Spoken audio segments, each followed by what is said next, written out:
నమస్తే, నా పేరు విద్యాసాగర్. జెడ్చానా తెలుగు న్యూస్లోకి స్వాగతం, సుస్వాగతం. వార్తలు చదివే ముందు ఒకసారి హెడ్లైన్ చూద్దాం. మహారాష్ట్రలో ఈరోజు అకోలా, నాందేడ్లో సమావేశాలు నిర్వహించిన ప్రధానమంత్రి నరేంద్ర మోదీ.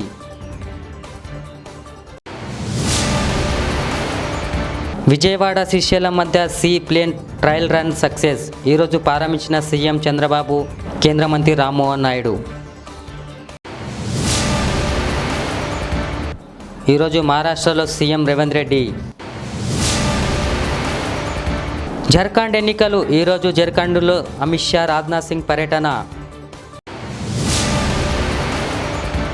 కర్ణాటకలో ఘోర రోడ్డు ప్రమాదం, 4 మృతి, బాధితులు హైదరాబాద్ వాసులుగా గుర్తింపు. మహారాష్ట్ర అసెంబ్లీ ఎన్నికల నేపథ్యంలో ప్రధానమంత్రి నరేంద్ర మోదీ ఈరోజు అకోలా, నాందేడ్లో మోదీ సమావేశాలు నిర్వహించారు. అలాగే ఈ నెల 12న చిమ్మూరు, సోలాపూర్లో బహిరంగ సభలు నిర్వహించారు మోదీ. అదే రోజు సాయంత్రం పూణేలో ఓ రోడ్ షోలో ప్రసంగించనున్నారు మోదీ. నవంబర్ 14న ఛత్రపతి సంభాజీ నగర్, రాయ్గఢ్, ముంబైలో నిర్వహించే ర్యాలీలో ప్రధానమంత్రి నరేంద్ర మోదీ మాట్లాడనున్నారు. విజయవాడ నుంచి శ్రీశైలంకి సీ ప్లేన్ తొలి సర్వీసులను ముఖ్యమంత్రి చంద్రబాబు నాయుడు, కేంద్ర మంత్రి రామ్మోహన్ నాయుడు ప్రారంభించారు. ఇదే సీ ప్లేన్లో చంద్రబాబు, రామ్మోహన్ విజయవాడ పున్నమి ఘట్ నుంచి శ్రీశైలం వరకు ప్రయాణించారు. ఇందుకోసం పున్నమి ఘట్ పబ్బూరి గ్రౌండ్స్ వద్ద అధికారులు ఏర్పాటు చేశారు. ఇక సీ ప్లేన్ సర్వీసుల కోసం విజయవాడ పున్నమి ఘట్లో ప్రస్తుతం ఉన్న ఫ్లోటింగ్ జెట్టీకి కూడా మెరుగులు దిద్దుతున్నారు. ఈరోజు సీ ప్లేన్ ప్రయాణం ఇది ఒక వినూత్నమైన అవకాశం. దానికి కూడా ఏంటనేది మనం అందరం కూడా ఆలోచించుకుంటే నేను అవన్నీ కూడా మీకు ఒకసారి ఎక్స్ప్లెయిన్ చేస్తాను. ఒక విషయం మీరు గుర్తుపెట్టుకోవాలి, ఎప్పుడైనా సరే రాష్ట్రాన్ని ప్రమోట్ చేయడానికి, రాష్ట్రంలో ఆర్థిక కార్యక్రమాలు పెంచడానికి, ఉపాధి ఉద్యోగ అవకాశాలు సృష్టించడానికి మనమందరం కూడా ఉండే అవకాశాలన్నీ ఉపయోగించుకోవాల్సిన అవసరం ఉంది. నేను ఎన్నోసార్లు చెప్పాను, అభివృద్ధి జరగాలి, సంపద సృష్టించాలి, అప్పుడే ఆదాయం పెరుగుతుంది. ఆదాయం పెరిగితే ఆ ఆదాయాన్ని పేదరిక నిర్మూలన కోసం సంక్షేమ కార్యక్రమాలు ప్రవేశపెట్టే పరిస్థితి వస్తుంది. అసలు సంపద లేకపోతే అప్పులు చేసి అరాకొర సంక్షేమ కార్యక్రమాలు ఇస్తే అది శాశ్వతం కాదు. అదే ఆ రోజు చెప్పాను, ఈరోజు చెప్తున్నాను, దానికోసం ముందుకు పోతున్నాం. ఈరోజు మనందరం టెక్నాలజీ ఏజ్లో ఉన్నాం. ఈ విషయం మీరు గుర్తుపెట్టుకోవాల్సిన అవసరం ఉంది. ఇక్కడుండే మీరైతే సెల్ ఫోన్లు పెట్టుకుని ఈ మీటింగ్ కూడా రికార్డ్ చేస్తూ మీ ఇంటి దగ్గర ఉండే వాళ్ళకో ఫ్రెండ్స్ పంపించే పరిస్థితికి వస్తున్నారు. అంటే ఈరోజు టెక్నాలజీ చాలా ఫాస్ట్గా పెరిగిపోయింది. అలాంటి టెక్నాలజీ ఏజ్లో ఆ టెక్నాలజీని కూడా మనం పూర్తిగా వినియోగించి పేదరిక నిర్మూలన, జీరో పావర్టీ, పేదలను కూడా పైకి తీసుకొచ్చే మార్గాలు ఉన్నాయని చెప్పి కూడా నేను మీకు తెలియజేస్తున్నా. తెలంగాణ సీఎం రేవంత్ రెడ్డి ఈరోజు మహారాష్ట్రలో పర్యటించారు. ఈరోజు ఉదయం 8 గంటలకు శంషాబాద్ నుంచి ముంబైకి వెళ్లారు సీఎం. ముంబైలో అక్కడ కాంగ్రెస్ సీఎంల సమావేశంలో రేవంత్ రెడ్డి పాల్గొన్నారు. నవంబర్ 20న మహారాష్ట్రలో అసెంబ్లీ ఎన్నికలు జరగనున్నాయి. శ్రీమతి సోనియాజీని సిतंबर 17, 2023 चुनाव के समय पर 6 गारंटी दिया हुआ है. वो गारंटीज हम लोग systematically we have implemented in Telangana. తూర్పు రాష్ట్రంలో అసెంబ్లీ ఎన్నికలకు ముందు బీజేపీ ప్రచారంలో భాగంగా కేంద్ర మంత్రులు అమిత్ షా, రాజ్నాథ్ సింగ్ ఈరోజు పోలింగ్ జరగనున్న జార్ఖండ్ రాష్ట్రంలో పాలు ర్యాలీలను ఉద్దేశించి ప్రసంగించారు. నవంబర్ 13 మరియు నవంబర్ 20 తేదీల్లో 2 దశల్లో పోలింగ్ జరగనున్న జార్ఖండ్లో 4 ర్యాలీల్లో ప్రసంగించనున్నందున నవంబర్ 9న కేంద్ర హోంమంత్రి అమిత్ షా షెడ్యూల్ సిద్ధం చేసుకున్నారు. ఈరోజు కర్ణాటక రాష్ట్రంలోని గుల్బెర్గా జిల్లాలో ఘోర రోడ్డు ప్రమాదం జరిగింది. కమలాపురం వద్ద ఓ బులెరో వాహనం మరో కారును ఢీకొట్టింది. ఈ ప్రమాదంలో 4 మృత్యువాత పడ్డారు. బాధితులను హైదరాబాద్లోని యూసుఫ్గూడకు చెందిన వారుగా అధికారులు గుర్తించారు. గానుకాపూర్ క్షేత్ర పర్యటనకు వెళ్తున్న క్రమంలో ఈ ప్రమాదం జరిగినట్టు సమాచారం అందుతుంది.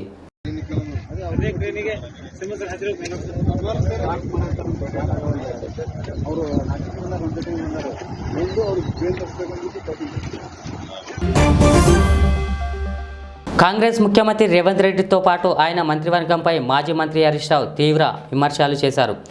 గారడి మాటలు చెప్పేందుకు గాలి మోటార్లు వేసుకొని ముఖ్యమంత్రి మంత్రులు ఇతర రాష్ట్రాలకు బయలుదేరారని హరీష్ రావు మండిపడ్డారు. పౌర సరఫరాల శాఖ మంత్రి ఉత్తమ్ కుమార్ రెడ్డి సొంత జిల్లాలోని వడ్ల కొనుగోలు జరపడం లేదని హరీష్ రావు తెలిపారు. రాష్ట్ర ప్రభుత్వం వడ్లు కొనకపోవడం వల్ల రైతులందరూ రోడ్ల పాలయ్యారు. సంక్షేమ గురుకుల పాఠశాలల్లో సరిగ్గా అన్నం పెట్టకపోవడం వల్ల విష ఆహారం తిని పిల్లలందరూ ఆసుపత్రుల పాలయ్యారు. కానీ రాష్ట్ర ప్రభుత్వం ముఖ్యమంత్రి గారు మంత్రులేమో రాష్ట్రాన్ని వదిలిపెట్టి గాలి మోటార్లలో ఇతర రాష్ట్రాలు తిరుగుతూ ఉన్నారు. ఉదయం ప్రత్యేక విమానంలో ముఖ్యమంత్రి మహారాష్ట్రకు పోయింది. ఉప ముఖ్యమంత్రి బట్టి విక్రమార్క గారు జార్ఖండ్కు పోయింది. సీతక్క గారు కేరళకు పోయారు. పాలన గాలి చదివేసిండ్రు. గాలి మోటార్లలో విహారయాత్రలు చేస్తున్నారు, పార్టీ యాత్రలు చేస్తున్నారు. రైతులు రోడ్ల పాలు, విద్యార్థులు ఆసుపత్రుల పాలు. ఈ రాష్ట్ర ప్రభుత్వం ఏమో గాలి మోటార్లలో గాలి తిరుగుతూ ఉన్నారు. ఇదేనా పాలన మీద మీకున్న పట్టి? గత 10 రోజుల్లో ఒక ఉమ్మడి ఆదిలాబాద్ జిల్లాలో వరుసగా 4 గురుకుల పాఠశాలల్లో విష ఆహారం తిని పిల్లలు ఆసుపత్రుల పాలయ్యారు. 92 మంది విద్యార్థులు ఈ రోజు కూడా ఆసుపత్రుల్లో ఉన్నారు. విష జ్వరాలతో 2 గురుకుల పాఠశాల పిల్లలు ఆదిలాబాద్ జిల్లాలో చనిపోయారు. ముఖ్యమంత్రికి కనీసం ఆ పిల్లల్ని పరామర్శించడానికి సమయం లేదు, దాని మీద రివ్యూ చేసే ఓపిక లేదు. ఈయననే విద్యాశాఖ మంత్రి, ఈయననే ఎస్సీ ఎస్టీ శాఖల మంత్రి కూడా ఈయననే. అయితే ఎస్సీ ఎస్టీ గురుకులాల్లో పిల్లలు ఆసుపత్రుల పాలైతే పట్టించుకోవు, విద్యాశాఖ మంత్రిగా నువ్వు పట్టించుకోవు, రివ్యూ కూడా చేయవు. కనీసం పాలన గాలి వదిలేసిండ్రు. గాలి మోటార్ల దేశం మీద పడి తిరుగుతున్నారు. నేను ఒక విషయం అడుగుతా ఉన్నా, ఉన్నది అడిగితే మా రంజిత్ రెడ్డిని అక్రమంగా వైఆర్టీకి చెందిన సోషల్ మీడియా యాక్టివిస్ట్ రంజిత్ రెడ్డిని అరెస్ట్ చేశారు. ఈ అరెస్టును తీవ్రంగా ఖండిస్తా ఉన్నాం. ఏమడిగింది రంజిత్ రెడ్డి? నీ 6 గ్యారెంటీల గురించి అడిగింది. నీ తప్పుడు విధానాలను ప్రశ్నించడం తప్ప, 6 గ్యారెంటీల గురించి మాట్లాడడం తప్ప. నిన్న కోమటిరెడ్డి వెంకటరెడ్డి గారు ఏం మాట్లాడిండు? తెలంగాణ సాధించిన కేసీఆర్ గారిని పట్టుకొని చంపేస్తా అని బహిరంగ సభలో కోమటిరెడ్డి వెంకటరెడ్డి మాట్లాడతాడు. 3 ముక్కలు చేసి మూసీలో వేస్తా అని మాట్లాడతాడు. మరి ఎందుకు కోమటిరెడ్డి గారి మీద పోలీసులు కేసు పెట్టరు అని నేను అడుగుతా ఉన్నా. ఇంత విధ్వంసకరమైన వినాశకరమైన హింసను ప్రేరేపించే విధంగా ఒక మంత్రి మాట్లాడుతుంటే ముఖ్యమంత్రి ముసిముసి నవ్వులు అవుతాడు. మరి పోలీసులు ఏం చేస్తున్నట్టు? పోలీసులు ఎందుకు కోమటిరెడ్డి గారి మీద కేసు నమోదు చేయరు? నేను డీజీపీ గారిని అడుగుతా ఉన్నా. మా రంజిత్ రెడ్డి మీదనో సోషల్ మీడియాలో పోస్టులు పెడితే మా పిల్లల మీద కేసులు పెట్టరు.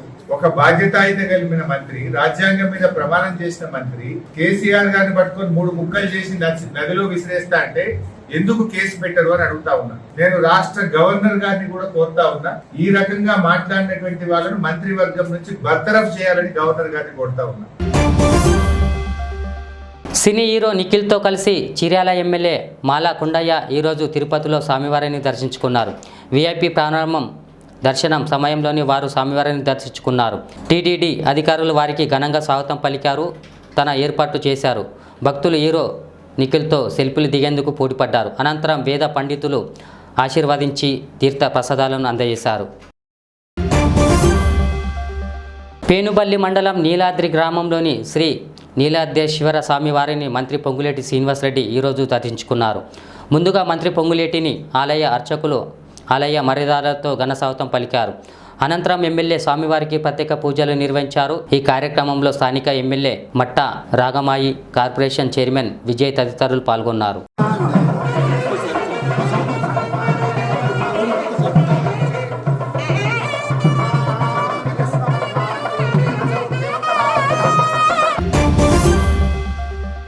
ఆంధ్రప్రదేశ్లో మాదక ద్రవ్యాలు పేనుముప్పుగా మారాయని డిప్యూటీ సీఎం పవన్ కళ్యాణ్ తెలిపారు. గత ప్రభుత్వం అవినీతి నుంచి ఎన్డీఏ కూటమికి సంక్రమించిన వారసత్వ సమస్య ఇది అని పేర్కొన్నారు. ఈ మేరకు ఆయన ఎక్స్ వేదికగా పోస్ట్ చేశారు. డ్రగ్స్ మాఫియా గంజాయి సాగును అరికట్టేందుకు ప్రత్యేక దృష్టి సారించాలని పేర్కొన్నారు. కొంతకాలం క్రితం విశాఖ ఓడరేవులలో కొకైన్ స్వాధీనం చేసుకున్నారని గుర్తు చేశారు పవన్ కళ్యాణ్. ఈ రోజు నుంచి ఇంటింట సర్వే ప్రారంభమవుతున్న నేపథ్యంలో కలెక్టర్లు ఎన్మనేటర్లతో విస్తృతంగా మాట్లాడాలని డిప్యూటీ సీఎం బట్టి విక్రమార్క తెలిపారు. ఈరోజు సమగ్ర ఇంటింట కుటుంబ సర్వేపై ఉన్నతాధికారులతో నిర్వహించిన వీడియో కాన్ఫరెన్స్లో ఆయన మాట్లాడారు. ఈ రోజు నుంచి ఇంటింటి సర్వే ప్రారంభమవుతున్న నేపథ్యంలో ప్రజల నుంచి అనేక సందేహాలు వ్యక్తమవుతున్నాయని తెలిపారు పట్టి విక్రమార్క. మహారాష్ట్రలో ఈరోజు అకోలా నాందేడ్లో సమావేశాలు నిర్వహించిన ప్రధానమంత్రి నరేంద్ర మోదీ.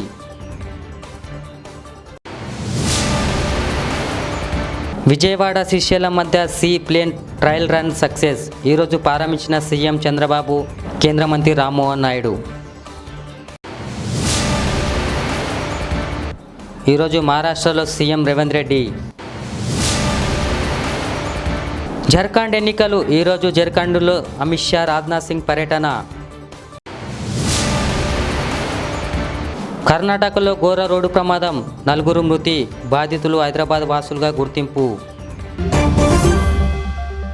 చూస్తూనే ఉండండి జెట్ ఛానల్ తెలుగు న్యూస్. మళ్ళీ కలుద్దాం. అలా లైక్ చేయండి, షేర్ చేయండి, సబ్స్క్రైబ్ చేయండి.